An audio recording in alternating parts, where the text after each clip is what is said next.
नमस्कार, माझं नाव डॉक्टर नितीन राणे. मी physician apex hospital अकलूजमध्ये मागचे 13 वर्ष झालं कार्यरत आहे. आज आपण बोलणार आहोत कोलोनोस्कोपीबद्दल.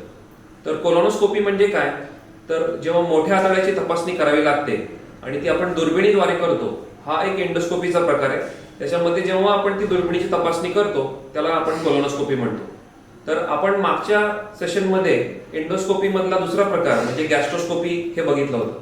तर गॅस्ट्रोस्कोपीमध्ये आपण पोटाचे विकार, पित्ताचे विकार ह्या सगळ्या गोष्टी त्याच्यामध्ये त्याचं निदान करतो. तर जेव्हा मोठ्या आतड्याचे दोष असतात, ज्या पेशंट्समध्ये मूळव्याधाचे त्रास असतात किंवा त्यांना संडास वाटे रक्त जातं किंवा गॅस खूप मोठ्या प्रमाणात होतो, पोट लोकांचं साफ होत नाही किंवा कधी कधी पोटात संडास करताना कळ होते, तर ह्या पेशंट्समध्ये आपण कोलोनोस्कोपी करून वेगवेगळ्या आजाराचं निदान करतो.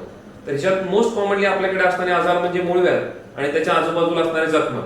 इतर एक रेअर कारण म्हणजे काही लोकांमध्ये संडास वाटे रक्त गेलं तर त्याचं कारण कॅन्सरही असू शकतं. तर त्या पेशंट्समध्ये आपण कोलोनोस्कोपी करून तिथलं जर कुठे गाठ असली, कुठे अडथळा असला तर त्याची बायोप्सी म्हणजे तो तुकडा काढून तपासणीला पाठवतो आणि त्याचं निदान करतो.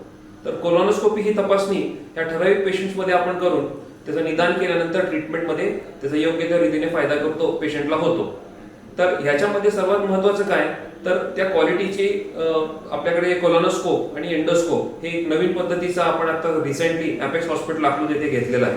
गॅस्ट्रोस्कोपी आणि कोलोनोस्कोपी ह्याचं एक हाय एंड सिस्टीम आपण आता रिसेंटली घेतलेलं आहे, ज्याच्यामध्ये HD स्कोप्स त्याच्याबरोबर असणारे वेगवेगळे लाईट्स आणि ज्याच्या पद्धतीने आपण योग्य ते निदान करायला त्याचा फायदा होतो, याच्यामध्ये मोठा भर पडलेला आहे. तर हे रिसेंट एंडोस्कोपीचा युनिट घेऊन आपण पेशंटला ही सुविधा अगदी कमी दरात म्हणजे जे इंटरनॅशनल पद्धतीने आपण जे स्कोपीज करतो तिथे सगळी ती पद्धतीने आपण स्कोपी करून पेशंटला एकदम कमी दरात आपण स्कोपी करून पेशंटचे फायदे होऊ शकतात.